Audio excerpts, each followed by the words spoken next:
저기 한번 시작하겠습니다. 아까 보여드렸던 거는 정말 옛날 거고요. 요즘 거는 진짜 장난이 아니에요. 잠깐만요.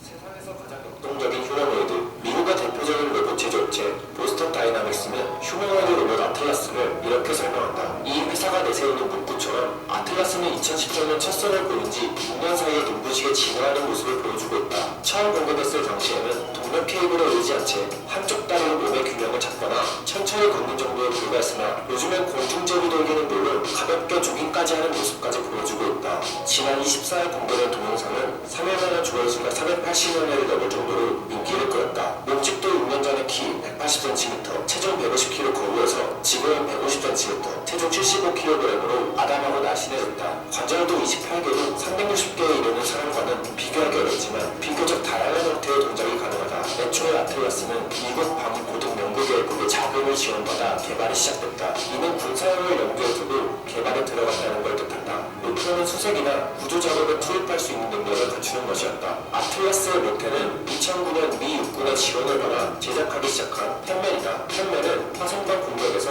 군인들을 보호할 방어복을 테스트하기 위해 사람과 똑같은 방식으로 동작하는 로봇을 구현하는 것을 목표로 삼았다. 관건은 사람과 똑같은 방식을 걸을 수 있게 하는 것이었다. 이런 점에서 보스턴 다이나믹스는 펜맨을 실제 사람처럼 역동적으로 움직이는 최초의 유일한 로봇으로 규정하며 다른 휴머노이드와 차별화하고 있다. 아틀라스는 2016년 2월 비로소 비교적 세련되고 안정된 동작 기술을 선보이기 시작했다. 선반에 짐을 올리는 것은 물론 눈길을 걷고 앞으로 넘어져도 다시 일어나는가 하면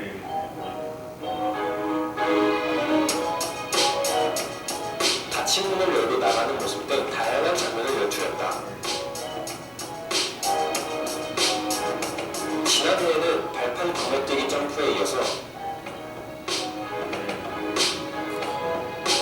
제자리에서 180도 방향들기, 공중제비 돌기 등 현란한 개인기까지 선보였다. 아틀라스는 최근 또 하나의 진화를 이뤄냈다. 지난 공개된 동영상에서 조깅하는 장면은 마치 사람을 보는 듯하다. 경사진 지형에서도 가볍게 뛰어다녔다. 양팔까지 앞뒤로 흔들며 달리는 동작이 사람의 동작을 쏙 빼어났다. 통로를 자는 문 앞에선 두 발을 모은 뒤 폴짝 뛰어넘기도 했다. 휴머노이드 로봇은 동물을 모방한 사족보행 로봇에 비해 몸의 균형을 잡기가 어렵다. 그럼에도 이족보행 로봇을 만드는 이유는 사람이 접근하기 어렵고 위험한 곳에서 사람을 대신해 능숙하게 일을 할 수 있는 기계가 필요해서이다. 휴머노이드 로봇이 넘어야 할 다음 과제는 손 동작이다. 사람처럼 손가락을 활용한 정밀한 조작 능력을 갖추게 되면 로봇이 할 수 있는 일은 비약적으로 늘어날 것이다. 보스턴 다이나믹스는 2017년 일본의 손정 회장이 이끄는 소프트뱅크 그룹에 인수됐다. 손 회장은 2030년대엔 인공지능과 로봇 시대를 열릴 것으로 내다보고 로봇 상품화에 적극 나서고 있다. 최근 보스턴 다이나믹스는 스판 미니를 출시하였다. 현재의 개발 속도를 보아 로봇과 친해질 날이 얼마 안 남았나 보다. 예, 여기까지 봤고요. 이게 그 최근 거 나온 건 아니고 이것도 한 2, 3년 전 거예요. 지금은 저기 그 누구야? 그 현대자동차에서 인수를 했죠. 한번 보겠습니다. 현대는 춤을 추게 하더라고요.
지금 잠깐 나왔던 장면 중에 그 다리를 드는 장면이 있었잖아요. 이렇게. 그게 제일 고난도라고 하더라고요. 발목 관절에 전신의 하중이 이렇게 몰리는 형태로 하는 거는 거의 불가능에 가까운 건데 이번에 성공을 한 거라고 하더라고요.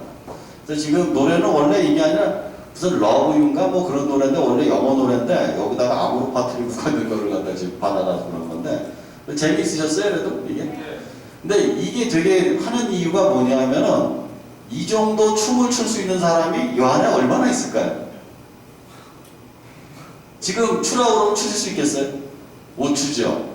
쟤는 춘단 말이에요. 그 얘기는 뭐겠어요? 우리가 할 수 없는 동작을 할 수 있는 단계로 접어들었다는 얘기입니다. 아까 보면 타조처럼 생긴 로봇이 있었죠. 그게 생산성이 제일 높은 로봇이에요. 그 양쪽에 바퀴가 달린 형태로 해서 고속으로 주행이 가능할 뿐 아니라 인간이 갈 수 있는 계단도 다 갈 수 있어요.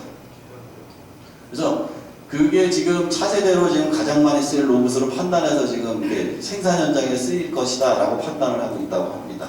아까 스팟민이라고 해서 개처럼 생긴 로봇이 있잖아요. 이거는 지금 5천만 원에 실제로 판매를 하고 있어요. 일본이나 우리나라 사이트에서도 가시면 구입이 가능하다고 그러는데 문제는 배송비가 굉장히 비싸요. AS도 안 되고. 그래서 지금 보면은 대부분 여덟 시범용으로 쓰인 데만 쓰이고 있다고 하더라고요. 자, 여기까지 보고요. 아까 보던 거 마저 보도록 하겠습니다. 잠깐만. 이렇게. 자, 로봇 페퍼는 손정희 씨가 이렇게 했던 걸 한번 보겠습니다. 로봇이 인간의 감정을 이해하는 로봇이기 때문이다. 그래서 한번 직접 모습을 보여보았습니다.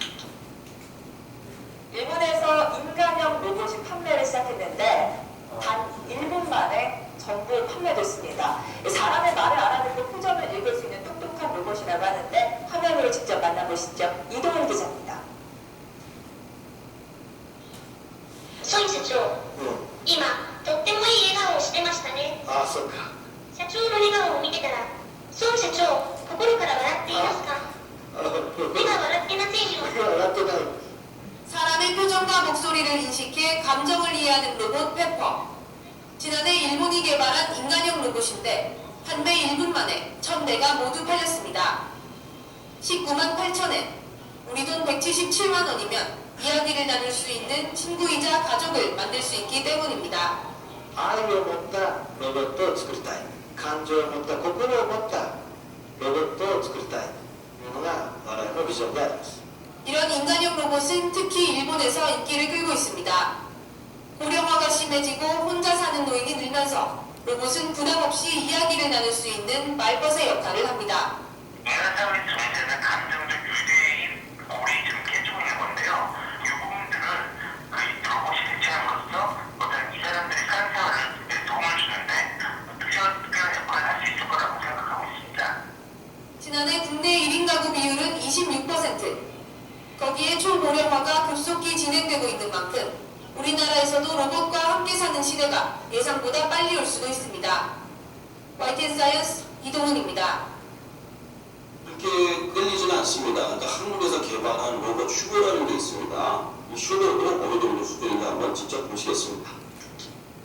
2015 다르파 세계 재난 로봇 경진대회 우승! 2016 다보스 세계 경제 포럼에 참가한 최초의 로봇 참가자, 로봇계의 스타 휴보를 만나러 왔는데요.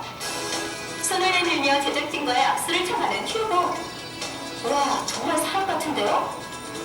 휴보는 휴머노이드 로봇으로 인간의 신체와 유사한 형태를 지녔으며 전신 제어 기술을 통해 신문 읽기, 울퉁불퉁한 길 걷기, 한 발 들고 균형 잡기 등 인간의 기본적인 행동들을 할 수 있는데요. 심지어 자동차 운전과 같은 작업도 알고리즘을 저장해 놓는다면 수행이 가능하다고 합니다. 인간과 같이 두 다리로 걸으며 자동차 운전까지 할 수 있는 로봇 휴보. 그럼 휴보의 작동 원리는 무엇일까요? 네, 휴보는 로봇이다 보니까 온몸에 모터들이 막 퍼져 있습니다. 팔에도 있고 다리에도 있고 몸통에도 있고 머리에도 있는데 그 모터들을 동시에 실시간으로 제어하는 것이 가장 중요하죠.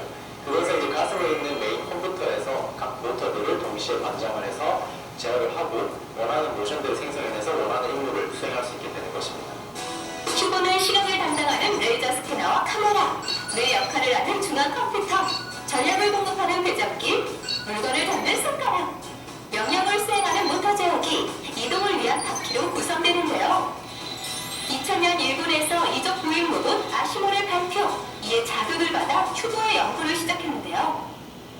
후보는 2002년도에 처음 연구가 시작됐습니다. 그때 처음 나온 로봇이 KHR-1, 두 다리로 걷는 기계죠. 그다음에 2003년에 KHR-2가 나왔고, 거기에 뒤에 케이스를 씌워서 나온 것이 여러분들이 잘 아시는 후보 로봇 2004년도에 개발됐습니다. 그 이후에 2005년에 알버트 휴보, 이어서 휴보 FX1, 휴보 Q, 그리고 자동차 플러스, 그리고 최근에 DRC 휴보까지 쭉 휴보를 개발해왔어요. 이러한 과정을 거쳐 보다 섬세한 동작을 구현할 수 있는 현재 DRC 휴보가 탄생하여 2015 다르카 로봇 챌린지에서 로봇 강국들을 제치고 세계 최고 재난 대응 로봇이라는 명예를 얻었습니다. 현재 휴보와 같은 휴머노이드 로봇 외에도 인명 구조, 가정, 서비스, 산업 등 다양한 분야에서 로봇에 대한 연구가 활발하게 진행되고 있어 미래에는 로봇이 산업과 생활 등 곳곳에서 적극 활용될 예정입니다.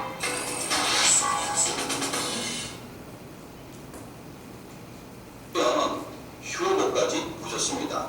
그러면 산업혁명의 결과를 정리를 하고 4차 산업에는 무엇이 필요한지 한번 말씀드리도록 하겠습니다. 산업혁명의 결과는 노동은 육체적 노동에서 정신적인 노동으로 바뀌었습니다. 암기하고 계산 기술로 바뀌었고요. 정치 제도는 군주제에서 민주제로 바뀌었습니다. 경제제도는 자본주의가 시작이 됐고, 교육은 계급교육에서 대중교육으로 바뀌었습니다. 이 계급교육에서 대중교육으로 바뀌었다는 얘기는 계급교육은 왕, 귀족, 부주와 평민, 노예 뭐 이런 식으로 쭉 나눠져 있던 그런 계급 체계에서 자기네들끼리 그냥 가르쳤던 거죠. 그런데 이게 계산과 암기 위주의 대중교육의 형태로 틀이 바뀌었다는 겁니다. 왜냐하면 산업에 그 사람들도 필요했기 때문에 이렇게 바뀐 것이죠. 결과론적으로 얘기했을 때 산업의 발달이 사회 구조를 변화시켰다는 겁니다. 산업이 발달할 때 사회 구조가 변화하지 않으면 굉장히 힘든 일이 발생합니다. 예를 들어 1차 산업혁명 때만 하더라도 1차 산업혁명으로 인해가지고 공장에서 일할 사람이 많이 필요한데 인구의 대부분은 농민이었어요. 인구의 90%가 농민이다 보니까 필요 없는 사람들이 너무 많았던 거고요. 실질적으로 미국의 남부 쪽에만 하더라도 북쪽에는 공장, 남쪽은 면화 공장이 있어가지고 북쪽에서는 소비와 생산을 할 노동자가 필요했고 남쪽에서는 그냥 노예가 필요했던 겁니다. 결국 사회 구조가 달랐기 때문에 남북전쟁이 나왔던 것이죠. 그리고 국군의 승리로 그 사회 구조가 통째로 다시 바뀌게 되는 겁니다. 그럼 4차 산업혁명 시대에 필요한 능력은 어떤 것이 있을까요? 자, 정신은 컴퓨터 언어 능력이 필요해지고요. 노동에서 창조적인 업무로 바뀌어야만 합니다. 컴퓨터 언어 능력이 반드시 필요하기 때문에 코딩이나 프로그래밍은 반드시 알아야 되고요. 새로운 직종을 개척하는 그런 능력이 필요합니다. 따라서 창직이나 창업 능력은 반드시 필요합니다. 인간과 인공지능을 통합적인 토론이 할 수 있어야 되기 때문에 하드웨어 독서 토론이 꼭 필요하다고 저는 생각하고 있습니다. 자, 그래서 소프트웨어 교육에는 어떤 것들이 있는지 한번 잠깐 보도록 할까요? 자, 이거는 여기까지 보도록 하겠습니다. 제가 이제 다른 강의에서도 하는데 4차 산업혁명 강의를 제가 대학교 다니면서 계속 했었거든요. 지금 창직 창업에 관한 얘기를 하고 있는데 이거의 앞부분에 이제 설명을 하는 거예요. 왜 사회가 창직 창업을 해야 되는가를 가지고 4차 산업혁명을 통해 가지고 대량 실업은 발생할 수밖에 없고, 지금 아까 로봇도 보셨고 인공지능도 보셨고 빅데이터도 다 보셨잖아요. 기존의 직업은 알고리즘으로 인해서 사라질 수밖에 없습니다. 이거는 역사적 필연이에요. 근데 이 역사적 필연을 공산주의라는 게 어떻게 했느냐? 그럼 기계를 멈추자, 발전을 멈추자, 돈을 나눠 갖자라는 게 공산주의였던 거거든요. 근데 그 결과 어떻게 됐죠? 결국 인간의 욕망을 부셔버려가지고 시스템이 무너져 버렸죠. 근데 지금 이제 우리가 미래로 나아갈 길은 이거밖에 없다는 거죠. 새로운 직업을 계속 만들고 실패하고 또다시 만들고 이거를 계속 해야지만 된다라는 얘기를 하는 건데, 여기서 근데 중요한 건 뭐냐면은 우리가 초등학교부터 대학교까지 배운 교육이 전부 다 노동자 교육이라는 거예요. 누구한테 일해주고 돈을 받아야만 된다라는 거죠. 근데 그 기본적인 교육이 어렸을 때 세뇌가 되어 있기 때문에 나이가 들어서도 벗어나기가 힘든 겁니다. 왜냐하면은 어디 가서 너 돈 벌어 그러면 어디 취직해서 이걸 먼저 물어보잖아요. 네가 네 직업을 만들어 봤어라는 거에 대해서 굉장히 사람들이 모릅니다. 이게 어떤 과정으로 이루어지고 어떻게 해야 되는지. 그리고 어떤 직업을 만든다거나 이런 거는 마치 장님이 코끼리를 만들지 하는 수밖에 없는 거예요. 아무도 그 길이 어떻게 만들어진지 몰라요. 그리고 애초에 실패할 걸 염두에 두고 들어가야 되는 거기 때문에 그거를 할 수밖에 없습니다. 뭐 얘기가 나온 김에 잠깐 해드리는 게 있으면 창업을 하기 전에 세 가지를 저는 꼭 염두에 두고 하시라고 말씀을 드려요. 첫 번째로 해야 되는 게 뭐냐 하면은 저기 맨 앞에 앉으신 분 저기 열심히 하시는데 창업을 본인이 한다면 첫 번째로 가장 뭘 먼저 생각해야 될 것 같으세요? 니즈를 파악해라. 오, 맞는 말씀이에요. 시장이 있는가, 돈이 되는가를 먼저 파악해야 됩니다. 자, 그 뒤에 앉으신 분. 그 두 번째는 뭘까요, 그러면? 수익성. 비슷한 거예요. 시장하고 수익성하고 붙었다고 보니까 그거가 됐다 그러면. 그 다음에. 네? 아이템 개발 비슷해요. 비슷한데 조금 달라요. 아이템 개발을 하려면 내가 남들보다 뭐가 있어야죠? 비교우위. 내가 만약에 예를 들어서 책을 쓰거나 아니면 어떤 물건을 개발을 했어요. 기가 막힌 거를. 근데 이 기가 막힌 물건을 다른 사람이 더 잘 만들 수 있다면, 내가 치킨집을 냈어요. 치킨 한 마리 10,000원짜리. 저가 팔았어요. 옆집에 치킨 한 마리 5,000원. 어떻게 되죠? 망하는 거죠. 내가 비교 우위가 있는가를 봐야 돼요. 첫 번째, 시장이 있는가. 두 번째, 비교 우위가 있는가. 이 시장이 계속 가도 다른 경쟁자가 나하고 이길 수 없지 않은가라는 걸 봐야 되는 거죠. 그 세 번째가 이게 대박인데요. 세 번째 혹시 설명해 주실 분 있어요? 아무나? 자기가 생각해 이건 진짜 중요한 거다. 세 번째. 아까 스카이넷 말씀해 주신 거. 물어볼 거 기다리고 있는 것 같아. 전혀 모르겠어요. 네? 지속성?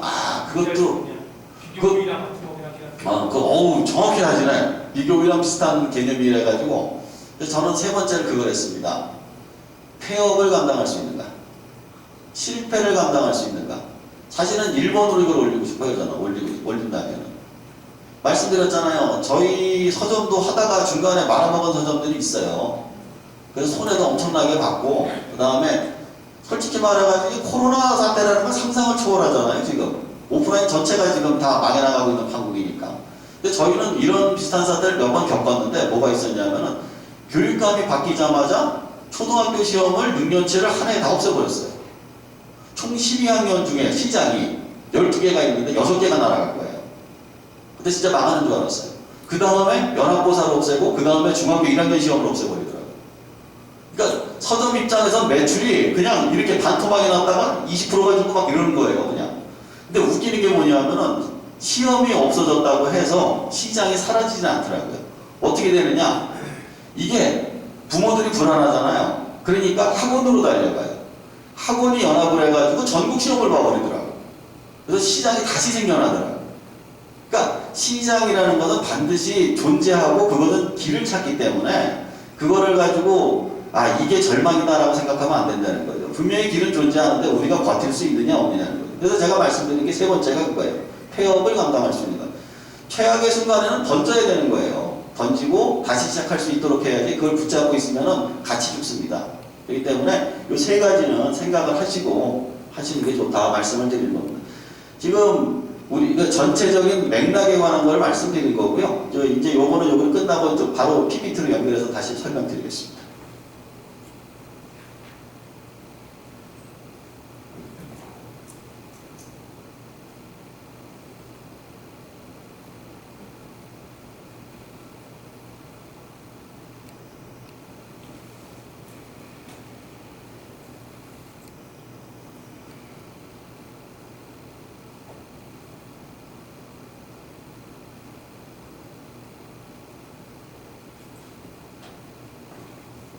자, 이거는 이제 코로나 시대의 창업이라고 그래가지고 지금 코로나 사태가 있어가지고 제가 거의 1년 동안 방송에서 한 20-30차례 정도 코로나 관련해서 그 방송을 한 적이 있어요. 그래서 그때 했던 그 내용 중에 좀 이렇게 그 에센스가 될 만한 내용들 그것만 묶어가지고 했으니까 이걸 보시면서 제가 추후 설명을 드리도록 하겠습니다.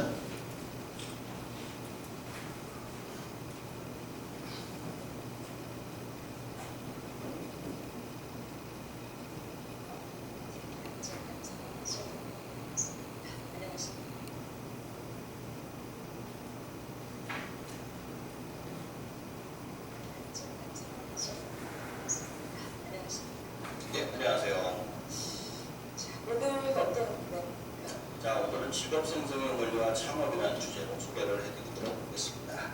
직업 생성의 왜 그런 주제로 주셨죠? 이제 코로나19 때문에 대량의 실업이 발생하고 있습니다. 그래서 점점 창업의 중요성이 커지고 있는데요.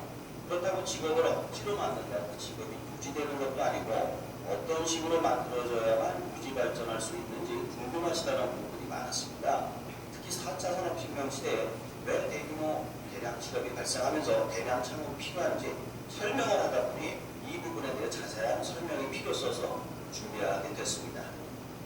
그러니까 창업의 원리를 알아야 그 대량의 실업의 사고가 해결될 수 있어서 한다는 말씀이시죠. 예. 이번에 이제 대량 실업 사태가 있습니다. 그러면 실업 사태가 발생하지 않고 직업이 계속 유지 발전할 수 있기 위해서는 창업의 원리를 정리해야 된다고 생각을 하고 그렇다고 직업 생성의 원리도 좀 들어볼까요? 자, 한 문장으로 소개를 하자면 시장 선택의 원리라고 할 수 있습니다.